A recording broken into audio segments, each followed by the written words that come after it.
Yeah, yeah. Oh. Yeah, there's still things. Yeah, there's still things.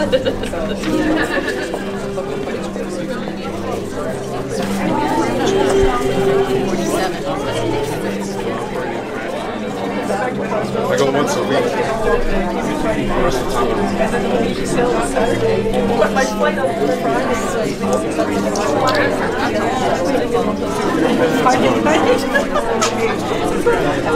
Really?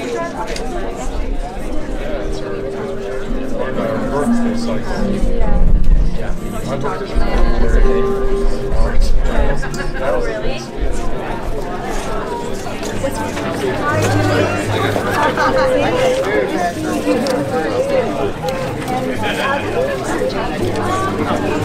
Okay, Stephen Deutscher.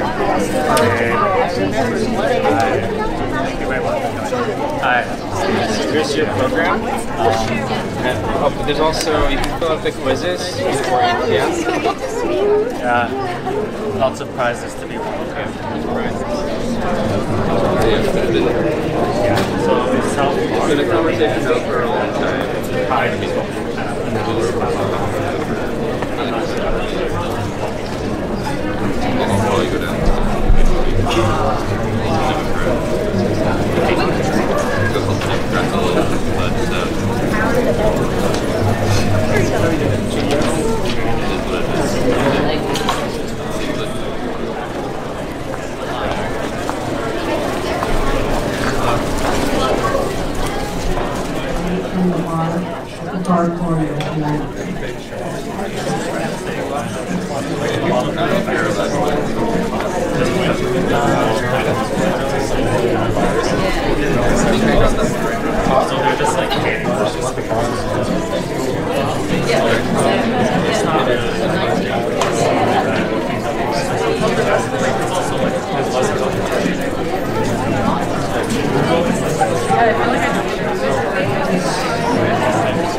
Bricks and mortar made. It's a very odd thing in a way, because like there are candidates that so against those buildings.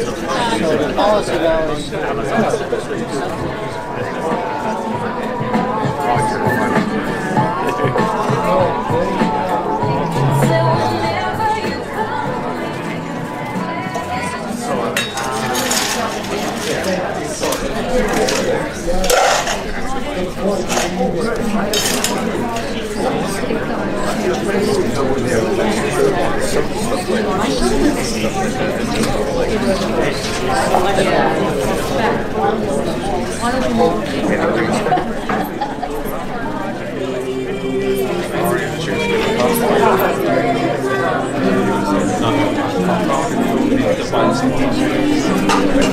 But he says this was much appreciated.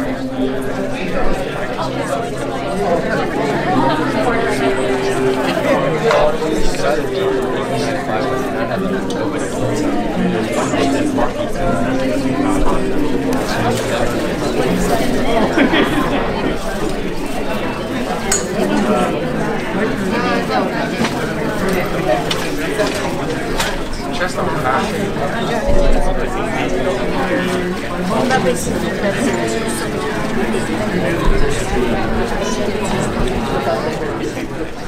Are now the Toronto NAJC president, and it's so wonderful to see you all, and I thank you for taking the time to join us tonight to celebrate the 70th anniversary of Freedom Day. How is the sound? Okay. Okay, as a community, we have a heightened awareness of loss of land and property. So in this spirit, we acknowledge that the lands on which we operate are the traditional lands of the Mississaugas, of the New Credit First Nation, the Haudenosaunee, the Anishinaabe, and the Wendat. We acknowledge these peoples and any other nation who care for this land. And this land is traditional territory, Tikaronto, which means where the trees meet the water, the gathering place. I'm reminded of that regularly as I run on the William Davis Trail by Ontario Place with its carved moccasin trail markers. If you follow this trail through to Ontario Place, you can also see the beautiful temple bell designed by Raymond Moriyama, who's here today with his family. And I did go by there on New Year's Eve and I rang the bell. And when I started doing that, I noticed a bunch of security people starting to appear. I didn't realize, I always feel so alone there. Anyway, this next 10 minutes is going to be a series of a few updates and announcements. In New Zealand. So on behalf of our membership and the Japanese Canadian community in the GTA, the Toronto NAJC offers our deepest sympathies to the family and friends of the victims of the horrible hate attack on 2 mosques in New Zealand. We stand in solidarity with all those that strive for a diverse, inclusive society and strongly condemn the hate and divisiveness exemplified by these attacks. Now, in attendance tonight, we have all but one of our board members, and they are identified with name tags. We also have in attendance lifetime NAJC members, Nobu and Toshi Oikawa. You can raise your hands.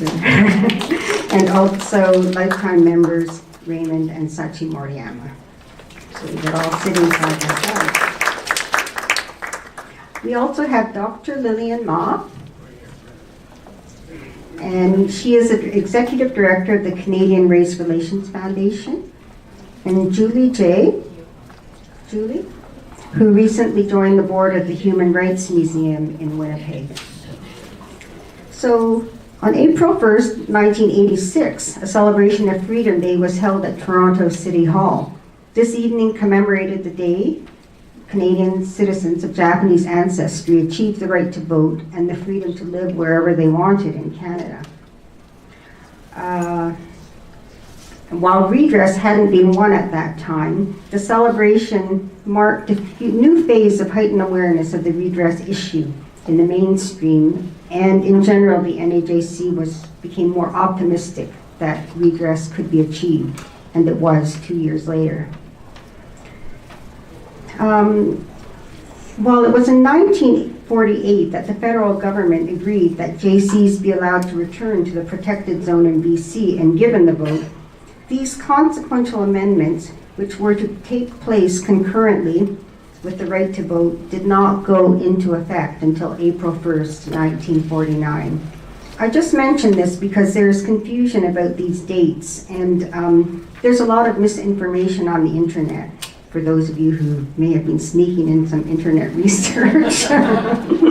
Even electionscanada.ca has some inaccurate information.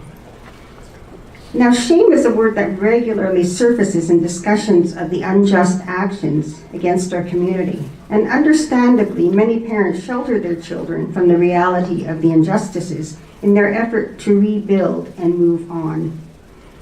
My parents were perhaps a bit unusual in that they passed down to me details of the injustices and the awareness that the only shame to be had was that of the government and complicit politicians.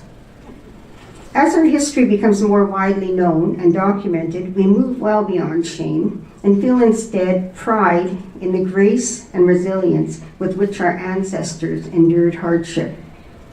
This fall, the Toronto NAJC will sponsor talks by Eric Adams, a prominent Canadian constitutional lawyer, and he contends that the Japanese Canadians shaped the Canadian Constitution. So we move forward with pride and celebration and reaffirmation of a commitment to ensure that the lessons of our history continue to guide us to help strengthen the foundations of Canada, and that we express solidarity with those who face challenges similar to ours. This is where our voice will be most resonant. On March 20th, National NAJC President Loreen Oikawa confirmed that the BC government has provided funding to hold community consultations on redress measures. The BC government was actually the main beneficiary of the property sales and so much. The first Toronto consultation will be held on Sunday, April 28th from 1:30 to 4 p.m. at Momichi. Justice Marika Amatsu will lead the session. please make sure to pick up a flyer at the registration desk. A national steering committee for BC Redress has been appointed and includes Art Mickey and Justice Marika Omatsu, and the presidents of the Greater Vancouver JCCA and the Greater Toronto chapter of the NAJC. The results of these consultations will be incorporated into a redress proposal to be presented to the BC government in early fall. My personal suggestion will be that the BC government declare April 1st Freedom Day. I'm hoping to get some local support for that. The Toronto NAJC now has a Social Justice Human Rights Committee. Our focus will be on events like Freedom Day that increase our community's self-awareness. We encourage you to become a member of the Toronto NAJC. However, membership on this committee is open to all. Please let a board member know if you're interested and add your name to one of our sign-up sheets.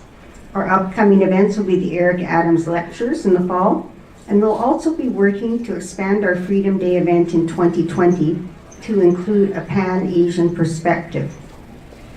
Now, the quiz. Did everyone get the quiz? Okay, please raise your hands if you didn't get a quiz. Okay, good job, registration. Okay.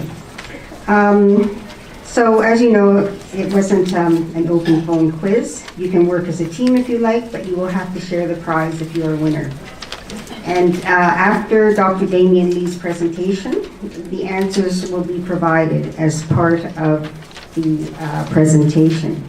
I guess, should we allow for self-marking, or do we need to? Okay, finally, this evening could not take place without a committee, volunteers, supporters, and sponsors. Thank you to Dr. Pamela Subiman and Dr. Damien Lee, fellow board members Ron Shimizu and Michelle Walters, Derek Sakawe, Thuy Trong, and Stephen Deutscher Kobayashi. And I have to acknowledge this member without whose help I could not have tackled the topic of enfranchisement, my husband, Pat Deutscher. We've had a multi-month and never-ending discussion about JC enfranchisement. His contribution to my presentation was invaluable. Next, I will call on Dean Pamela Sugiman to introduce our guest speaker, Dr. Lee. Just a few words. Is Dr. Sugiman present? I am. You are? Okay. Okay, so Dr. Sugiman was appointed Dean of Arts at Ryerson University in 2016. Before that, she was chair of the Ryerson Department of Sociology. Now, I try to imagine how busy that makes her, but I have to say I can't imagine. I believe you continue to teach as well? No, okay, well, maybe a little less busy then. Nonetheless, she continues to be active in the JC community, and the Toronto NAJC is very grateful for her support for Freedom Day. We thank her for her long-standing commitment to issues of social justice, equity, diversity, and inclusion. And you can follow her on her very interesting Twitter feed at Pam Sugiman. So, Dr. Sugiman. Thank you for the invitation. Welcome to Ryerson University. I have the pleasure of introducing one of my colleagues, Professor Damien Lee. Professor Lee is a member of the Fort William First Nation, an Ojibwa community located next to Thunder Bay in, of course, Ontario. Damien himself, he describes himself as a white man. He was adopted into his community as an infant. And today he is an assistant professor in the Department of Sociology and the Faculty of Arts here at Ryerson. I'm really delighted that he has joined us at Ryerson University. He's also an associate fellow of the Yellowhead Institute, and you may have heard a little bit through media about the Yellowhead Institute, which is a First Nations-led and run think tank focusing on Indigenous governance systems in Canada. Damien does teach, and in the classroom he is doing extremely valuable work in promoting student consciousness of this country's settler colonial history, and importantly, he guide students in their awareness that this is something that is not only in Canada's past, but continues into the present. Guiding students in finding ways to critically recognize and analyze settler colonialism in their day-to-day lives. Damien, like all good leaders, provides the students with inspiration to make change. In his words, his teaching moves beyond diagnosis to also explore what decolonization looks like today and tomorrow. So please join me in welcoming Damien. Thank you for that very kind introduction, and also thank you for the invitation. I'm really happy to be here. I'm really happy to be a part of this day with you. And in preparing to come here tonight, I have to admit I learned a lot about Japanese Canadian history in since the late 1800s in what has become Canada, or what is currently Canada. So I'm really thrilled, and I'm really happy to have the invitation again. Thank you for that. So I was asked to come and speak a little bit about enfranchisement. And of course, this, as many in the room will know, is a contentious ground.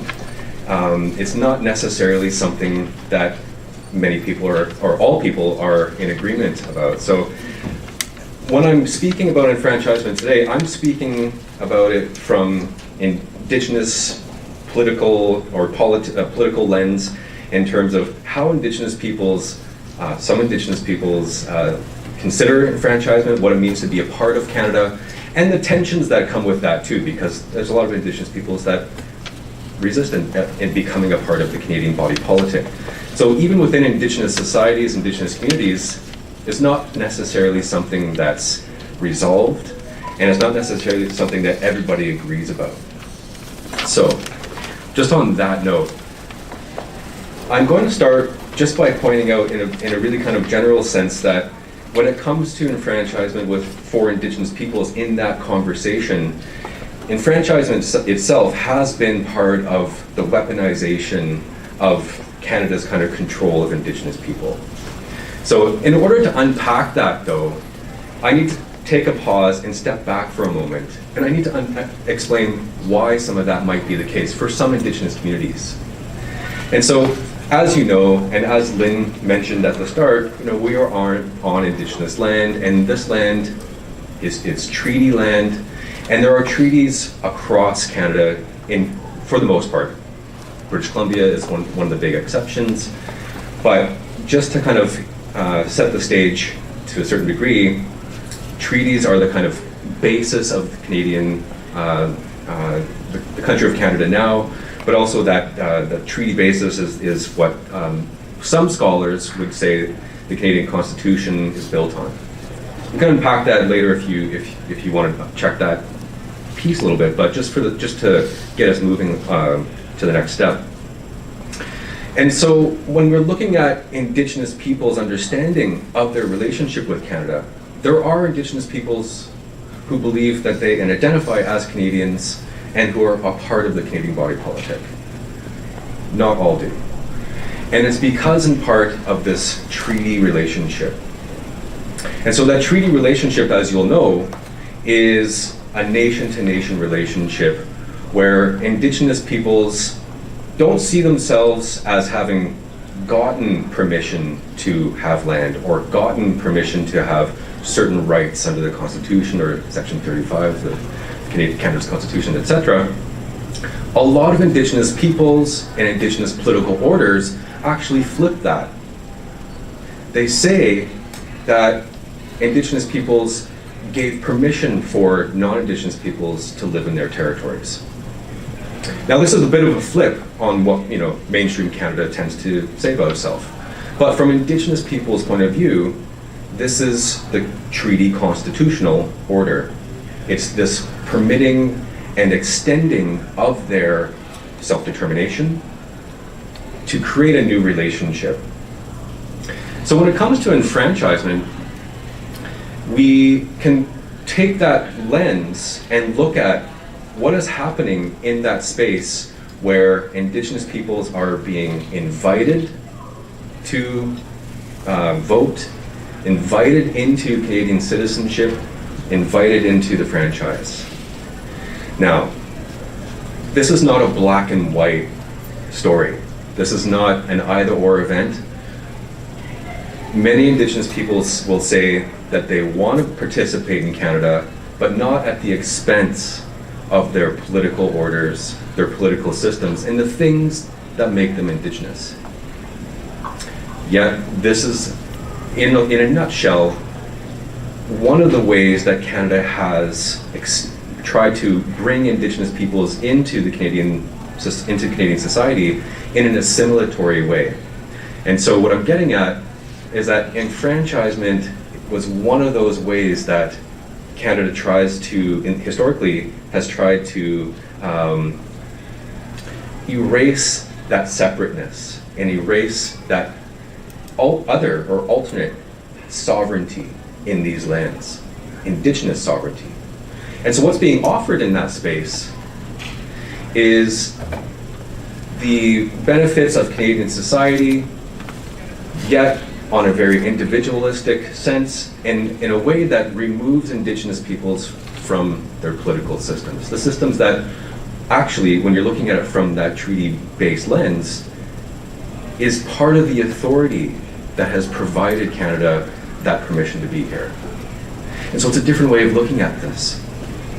And so with that in mind, I just want to touch on a few of the ways that this has happened. So I said a minute or two ago that enfranchisement is one of the ways it has been weaponized against Indigenous peoples in some extents. This weaponization has been complicated. It's been gendered. It's focused on taking Indian women, and I'm using that term in a legal sense, Indian women, and removing them from their communities, removing their Indian status if they marry a non-Indigenous person. So it's highly gendered. It's also based on highly racialized understandings of civility and the self. So, for example, Indigenous men would be enfranchised into Canadian society, so losing their Indian status and having to leave their communities if they, for example, got a university education, fought in a war, etc. And so when we pause there for a second, we think about what is happening. What is happening with this enfranchisement? There is this gendered, racialized belief that Indigenous peoples, especially Indians under the law, are in kind of a in-between state from savage to civilized. And it's through that learning, such as getting a university education, or having children with a non-Indian man, etc.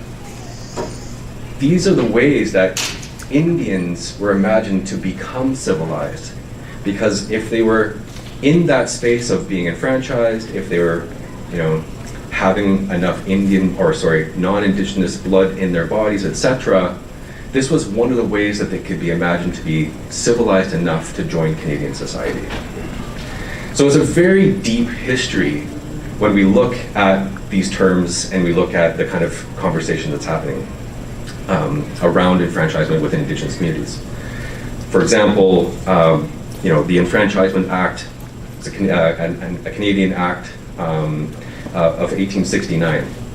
And so even then, Canada was very interested in having Indigenous peoples, but specifically Indians, become part of the Canadian body politic in a way that, again, removed that indigeneity from their history, or from their day-to-day life, and removing them from their politics, their political system. And so I'm just thinking about some of the ways that this conversation happens. And this is really useful, I think, because what I've learned in the past years, but also thinking about coming here tonight, is that it's really important that these conversations are happening between groups that have dealt with franchisement or enfranchisement in different ways. It's important because it tells me that while one group of people may have a certain perspective on enfranchisement, another group of people may have a different perspective, those two things don't necessarily cancel each other out. And that's a really important point.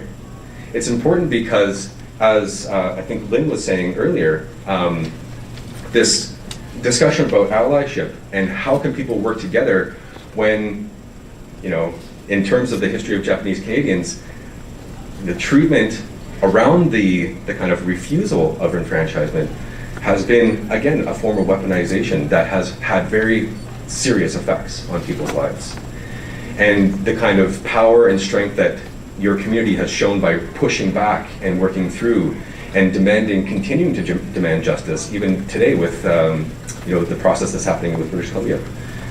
This is really powerful work in the sense that we can remake what it means to be an enfranchised Canadian citizen in a way that, that can maybe informed by your experiences. It may be also informed by Indigenous people's experiences that, some, like I said, some do embrace that, but at the same time, some refuse it for reasons that I've kind of touched on here. So what comes out of that? What comes out of that kind of conversation? I can't necessarily answer that myself, just because I'm one person and I have my own views, etc. But it's a really interesting and important conversation, I think, that can be had by, again, that understanding some of that history and bringing those conversations together.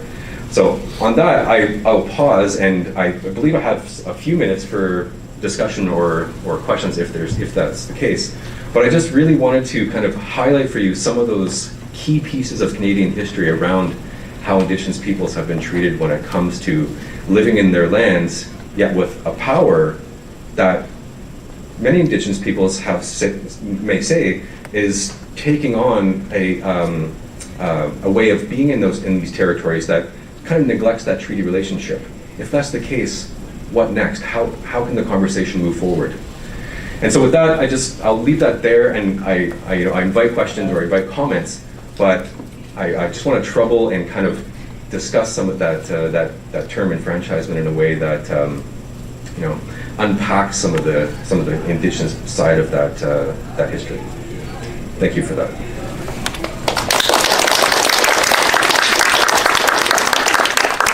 So when I was asked to come speak here, there was time built in for some questions. So if you have questions, I'm more than willing to answer and discuss. But there's no pressure. I know there's a lot happening tonight, but it's just to open it up for you. Any comments or questions? Yeah. I have a question about dual citizenship. Is that a goal or? So dual citizenship in the sense of Indigenous peoples in Canada.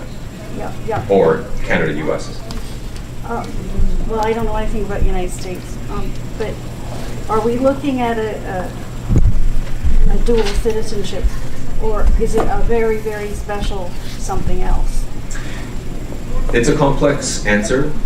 There are some people who believe in an Indigenous, I'll use the word citizenship. So Indigenous peoples have their own legal systems that are informed by and speak back to Canadian legal systems, but they're also of their own kind, sui generis, right?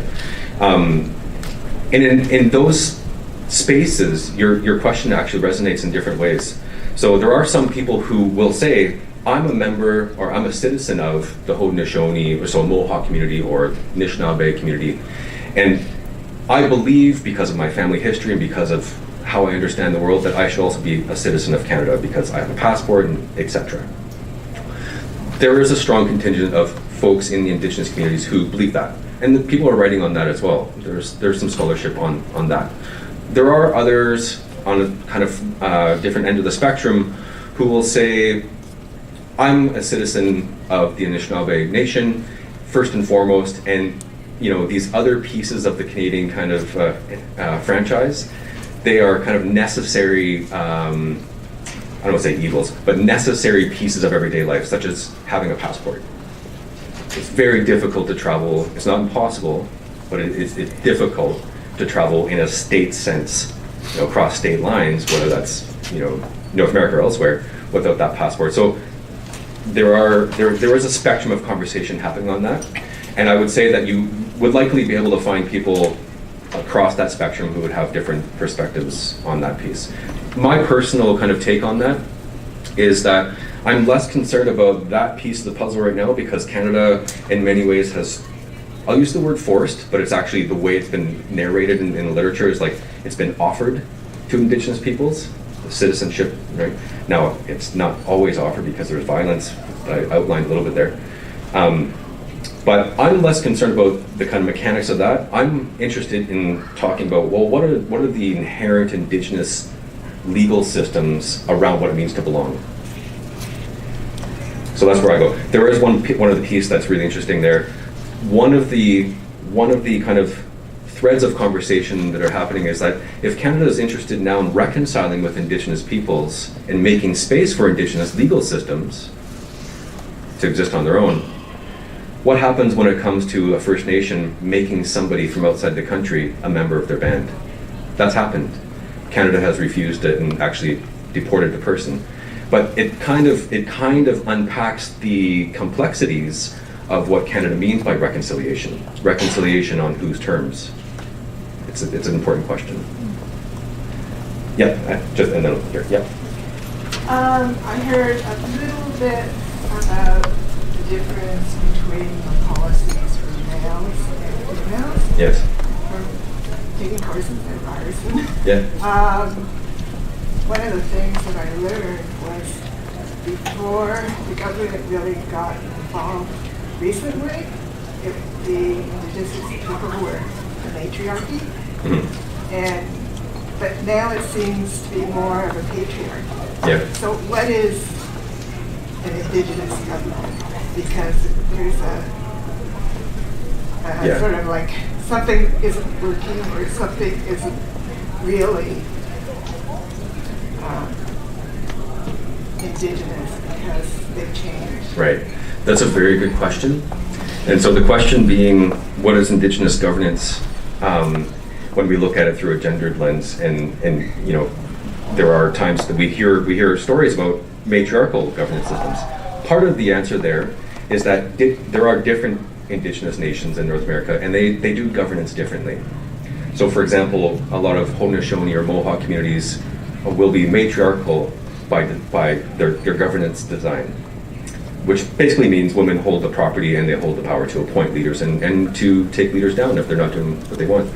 Other communities do governance a little bit differently, but not necessarily in ways that marginalize Indigenous women or Two-Spirit people as well. Queer people have roles and specific roles in many Indigenous governance systems.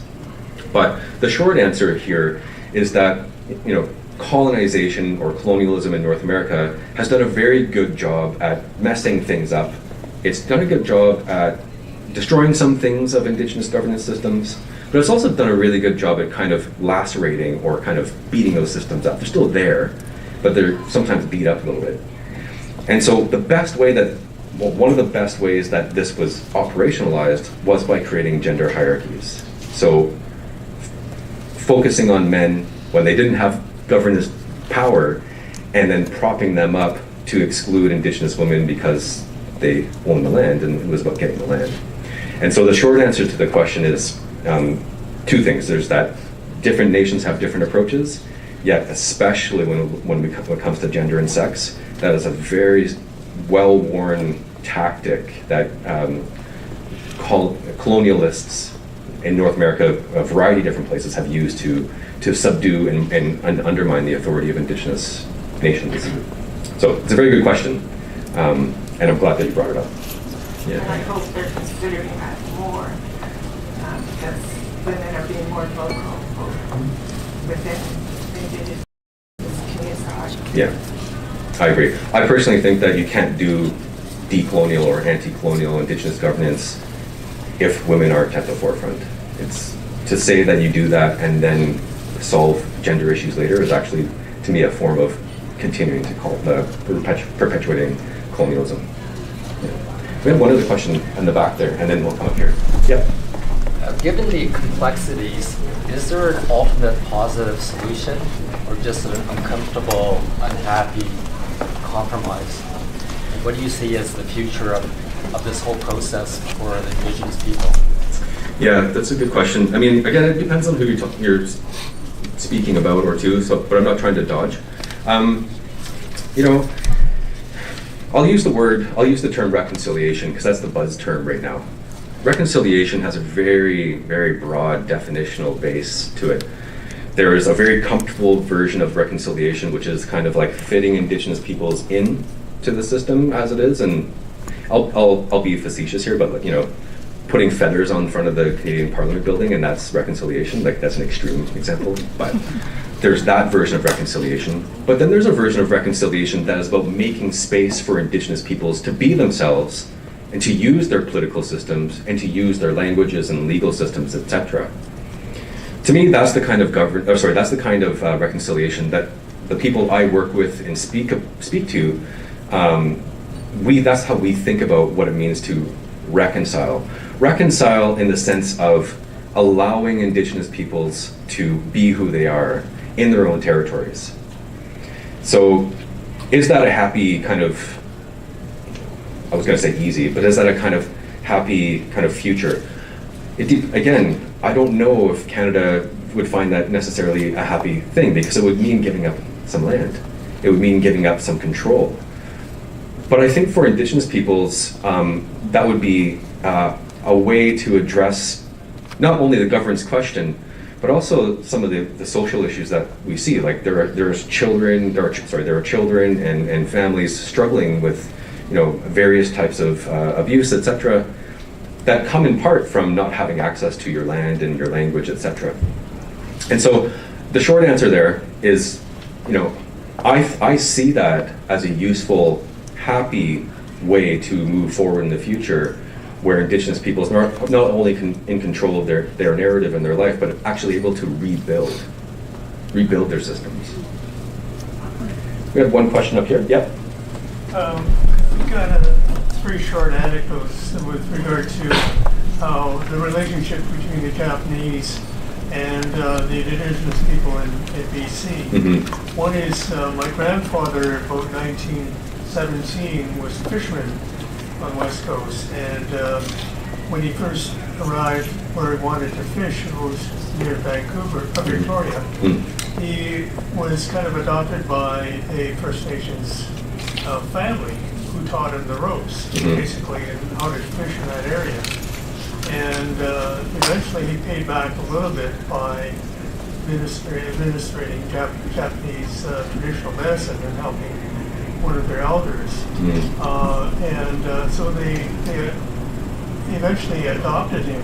I don't know how it was done within the community, but for years and years, they would always, bring him coat and sweaters, etc., and look after his sons who started to fish.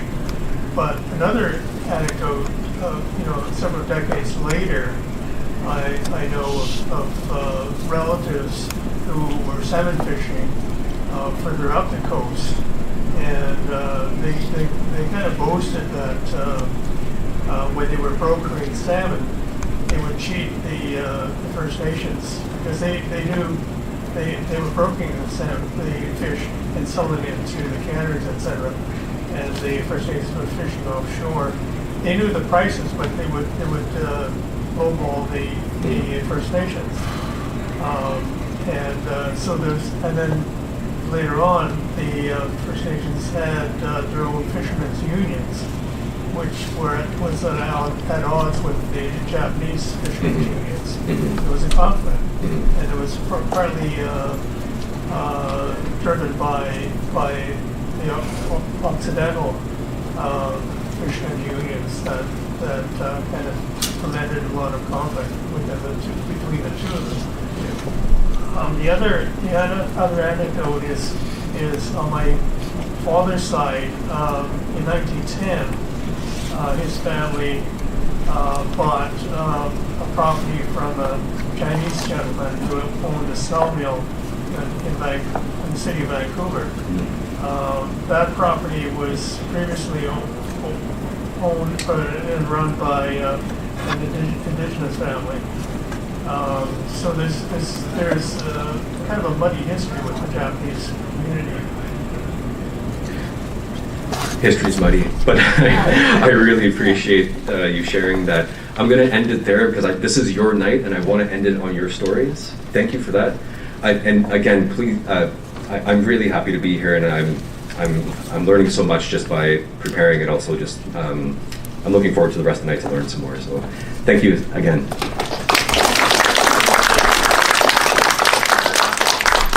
Damien, we have a beautiful book for you, but it's actually not in the room at the moment. But it's actually very hard to find hardbound copy of Justice Marika Umatsu's book, Bittersweet Passage. And the good thing is about the delay is that she's going to be back in Toronto on April 8th. So you will get a signed copy. She's the first Canadian female East Asian judge. So thank you very much. Okay, so you have your pens out and you're ready to mark. I don't know, was it too hard, too easy? Okay, so question 1. In 1867, eligibility to vote in a federal election was restricted to male British subjects who were at least 21 years old and met property qualifications. True or false? True. Of course, this was not a straightforward proposition, as provinces were developing differently. At Confederation, the British North America Act stated that control of the federal franchise would remain a provincial matter until Parliament decided otherwise. In addition, there were many fraudulent practices taking place in many different forms. Okay, Black Canadian males had the right to vote prior to Confederation and after Confederation. True or false? That's true. I sometimes wonder if our view of ourselves is based on the fact that perhaps Black Canadians had more rights. But anyway, you'll see that other things, colonialism, as Damien mentioned, took its toll. So there were incidents, they did have the right to vote, but there were incidents such as that of 1848 where Black men in Colchester, Ontario were physically blocked from voting in an election of parish and township officers. Black residents were a third of the town's population, but their voting rights were affirmed by local courts, and the chairman of the township meeting was prosecuted and heavily fined.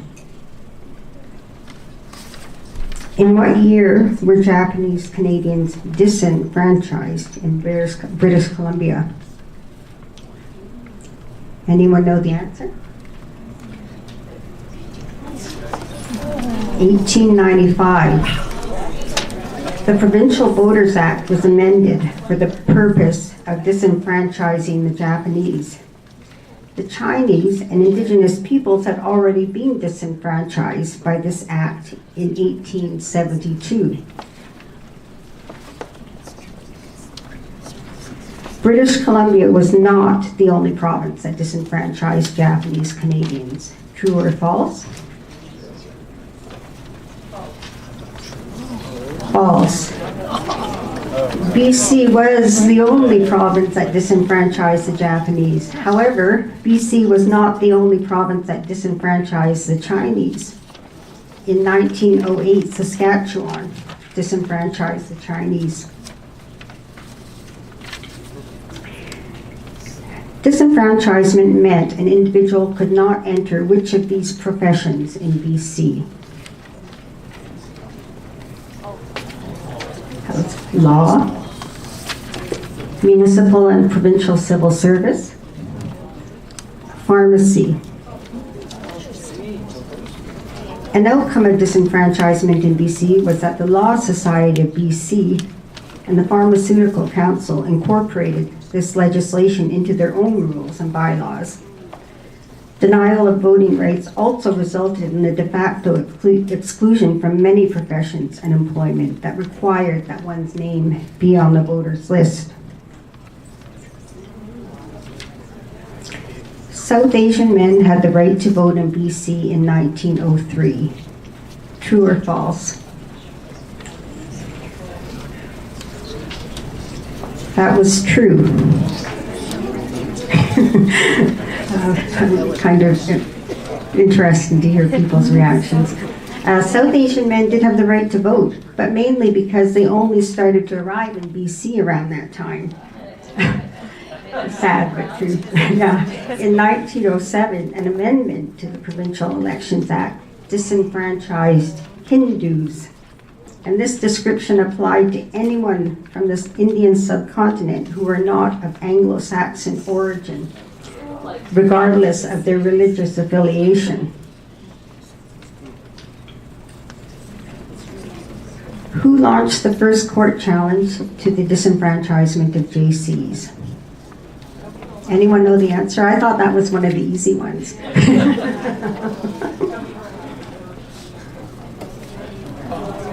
Okay. Tommy Homa. Manzo Nagano was the first Japanese Canadian to arrive in Canada, and the other three, Roger Obata, Gordon Kadota, and Art Shimizu, notably presented to the committee reviewing the Charter of Rights and Freedoms in 1982, which was another significant moment in JC's civil rights history. In 1900, Tommy Homa, a naturalized Canadian of Japanese descent, took his case to court. He won a lower court decision, which the BC Supreme Court upheld. The BC government then appealed to the Privy Council, and the Privy Council ruled in favor of the government, and Homa lost the case, as well as the right to vote.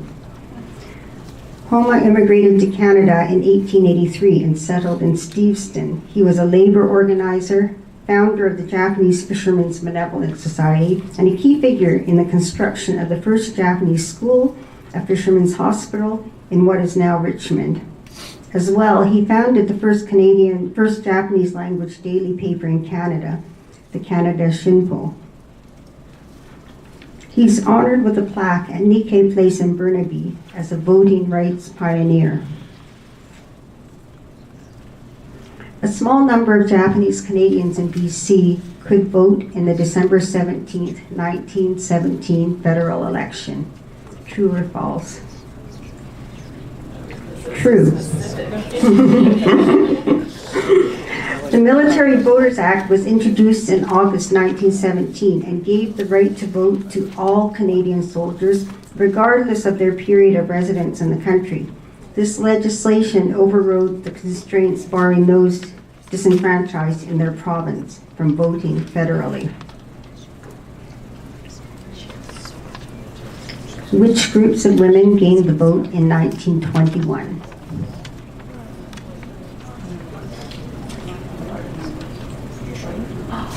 Black women and white women. Well, prior to 1921, there were some instances of women being able to vote, and the first victory for female suffrage came at the provincial level when Manitoba gave women the right to vote in 1916. Quebec was the last province to concede the vote to women in 1940.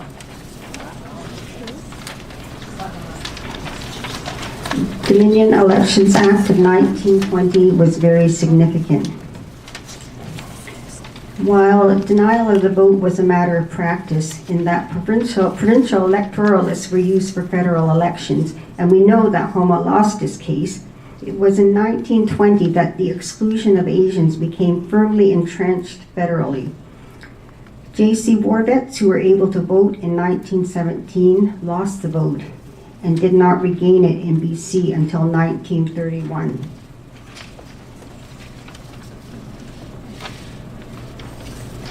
Which three of these JCs appeared before the 1940 Special Commission on Orientals in BC? This is a little bit obscure.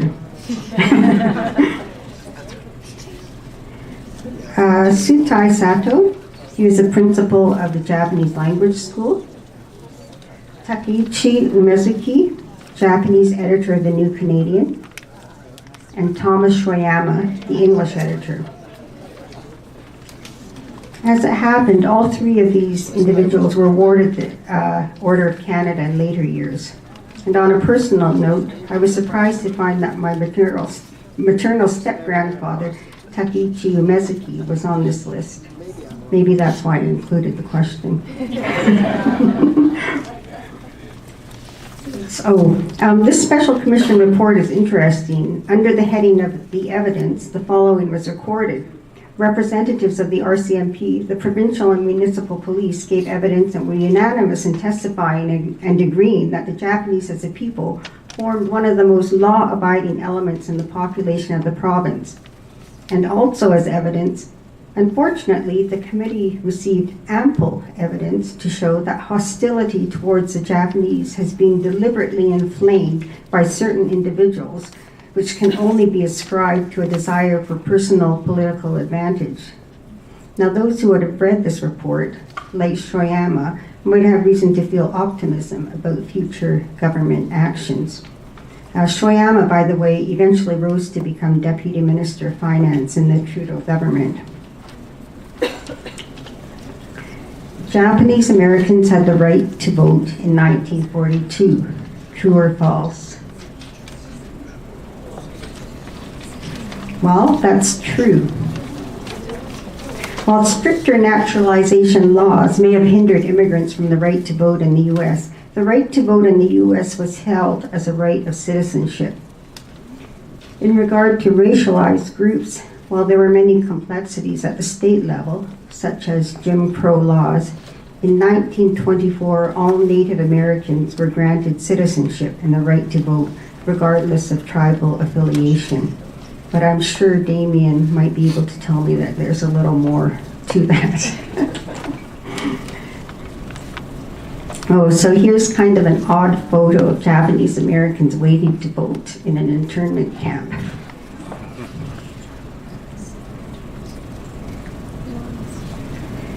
Okay, this is kind of a long one, but it's important. Bill 135, Clause 5, which disenfranchised JCs displaced from BC and was passed in 1944, was an amendment to which act?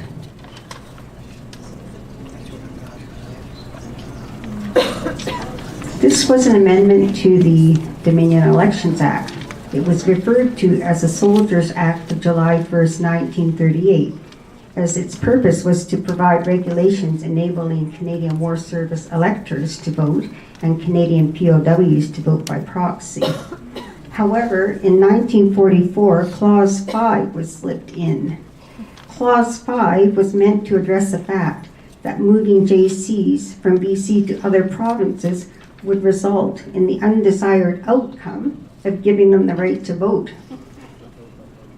Well, bear with me here as I read some of the legalese from the Act outlining who could not vote. Every person residing in Canada whose racial origin is that of a country at war with Canada, who, at the time of passing of this Act and on the date of a declaration of such war, resided in a province on which, on those dates, a person of his racial origin was disqualified from voting at an election of a member of the Legislative Assembly of that province and who did not serve in the military. So basically, this was like to prevent, wanted to move Japanese Canadians, didn't want them to then get the right to vote. So somehow there was this attachment to Canada. In 1947, which of these politicians led the group of parliamentarians making the case for JC enfranchisement at the federal level?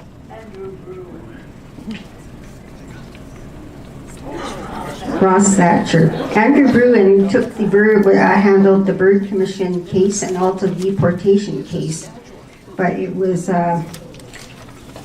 Ross Thatcher. The CCF and changes in public opinion began to put the government and BC politicians on the defensive.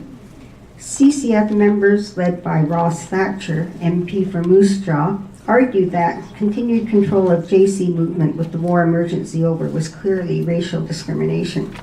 But in 1947, after a 3-day debate, the House of Commons voted to continue the West Coast Defence Zone and other orders in council. On a standing vote of 105 to 31, the CCF amendment was defeated. Okay, which groups experienced disenfranchisement for the greatest numbers of years since 1867? Number 14? Oops, did I miss 14? Oh. Oh, you know what? I think that might be a little mistake. There may be, what was question 14 that you have there? In 1947, some JCs were enfranchised. Oh, actually, I meant to delete that question. It's too complicated. Okay. So, which group had the greatest numbers of years? And you get points for each right answer. Number 1 is Indigenous peoples. Number 2 is Chinese Canadians. 3 is Japanese, and you probably know by now that 4 South Asians, and then, well, Black Canadians. Eric Adams, in his much lauded paper, Constitutional Stories, Japanese Canadians and the Constitution of Canada, argues for the necessity of highlighting stories about diverse and informal moments of constitutional failure, resistance, and activism as part of what it means to know and understand Canadian constitutional law.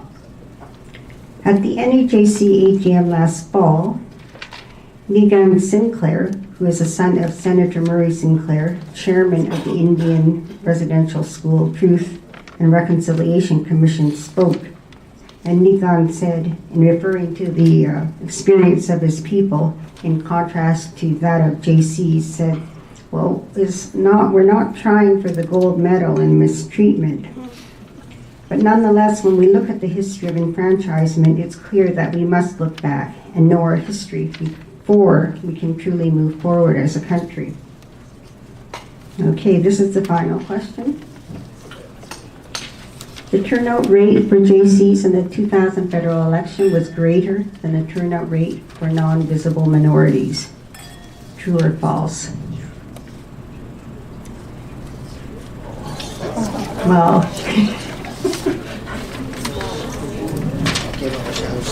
okay.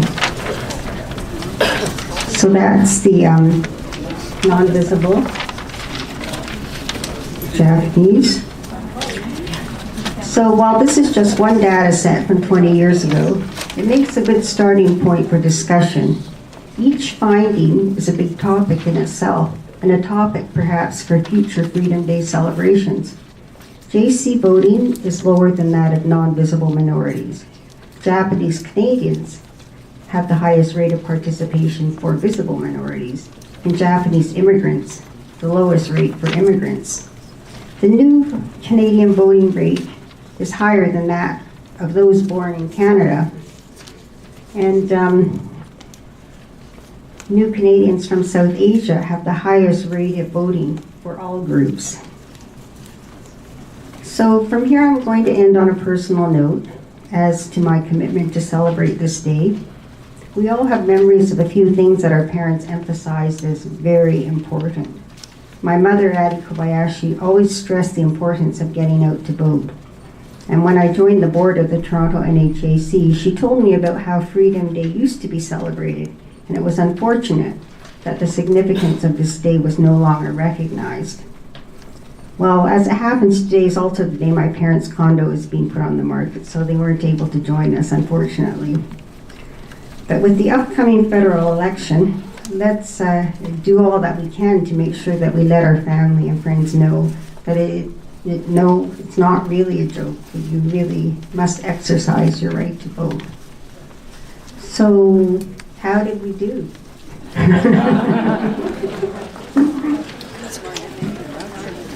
So I think the maximum number of votes you could scored would be 24, 23, 22, 21, 20, 19, 18, 17, 16, 15. 15? Oh, okay, and congratulations. So we have prize for you. And we have a couple of other prizes too. Anyone get 14? 13? Oh, 13. I don't know if I have 5 prizes. Oh, I guess we could manage that. Anyway, congratulations. Thank you for joining us. I think we'll have a little break here for more, I think there's more food out there. You can order a drink if you like. There's more beverages, and then we'll return to see the film. Thank you very much. Oh, prize winners, come up to see me and I'll give you your prize. People when they're communicating with one another and having a good time. But thanks for your attention. I just have a very short intro to the film. I don't know if anyone here has seen the film Facing Injustice, the relocation of Japanese Canadians to Manitoba. I first saw it when I was in Manitoba for the National Association of Japanese Canadians annual meeting in Winnipeg, and that was last year, I believe. And I felt really fortunate to see it. I felt really fortunate to have been consulted by the filmmaker. It was directed by Aaron I don't remember his name, Floresco. And he did a wonderful job in capturing people's stories. And it was narrated by David Suzuki as well. And one of the things I like about the film is that it takes Canadian history and disrupts it in many ways, and it unearths the racism that has permeated this country's history. And it also introduces personal memories to a collective history. So we've heard a lot about the internment of Japanese Canadians, but that entails a lot of different experiences, different groups of individuals, differing by gender and family status and age and generation and social class, etc.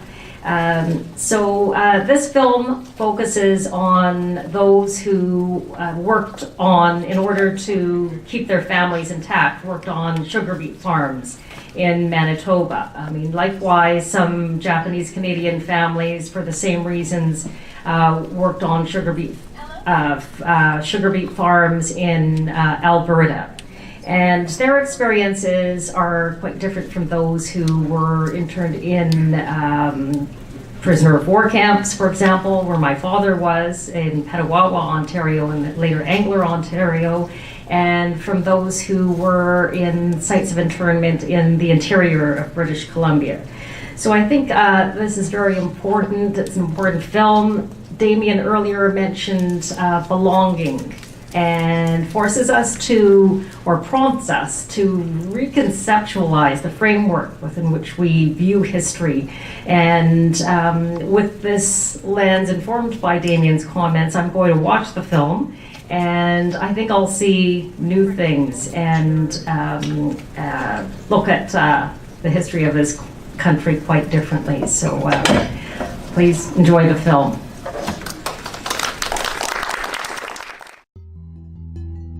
In 1942, I was 11, got onto a train and boarded to Winnipeg, Manitoba. When we were leaving Vancouver, I was wearing a red plaid skirt and a nice knitted pink sweater to say goodbye to my friends, almost like as I was going on a holiday. We didn't know what Manitoba was like. Where we went, there's nothing, just prairie. The farmer comes and then look us over, just like in the old slave days. What the heck is this? I wondered, why we ended up in Winnipeg. When you heard stories that we used to have a farm in British Columbia, and people said, well, why would you want to leave? My parents were living in limbo. They didn't know what was going to happen next. It was a difficult time, tragic time.